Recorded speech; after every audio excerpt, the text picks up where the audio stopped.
What's up guys? So na ako sa Puso Village. Ano yung pinakasikat nga lugar sa Cebu City. Nadi niya mga lamig nga pagkaon. So atong sulayan ang mga pagkaon dinhi sa Puso Village. So pasulod pa ko guys. Mao ni ang Puso Village guys. Mao ni ang sulod. Dagan kay siya pagkaunan. So dagan kag choices kung asa ka makaon. Ang akong napili kay Waylain ang pinaka the best nga lechon sa Cebu City na aramanday dinhi sa Puso Village. Gutad nagpanit si kuya. Lami kini ang lechon guys. Naara sa Puso Village. Dagan nagpanit ya. So ang akong gipalitin ni guys is 1/4. Good for 1 to 2 person.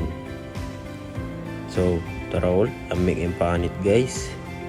Awa na guys. Grabe yun ka lamig. So tara ang serving guys. Awa lamig na. Tapos parisan ni coke daog na. Awa guys.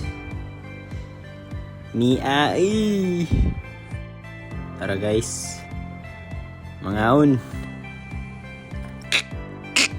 Abi ka crispy ang panit. Lamig na guys. Maglaway ang magtanaw. Lamig ni guys. So naara sa Puso Village ang mga lami nga lechon or daghan kag kapilian. Daghan pagkaunan dadto. Pero ang akong napili ay kani yung lechon gay. One of my favorite. Panit check.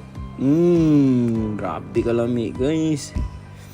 Kusog lang yung hangin guys. Kay singot yung ko.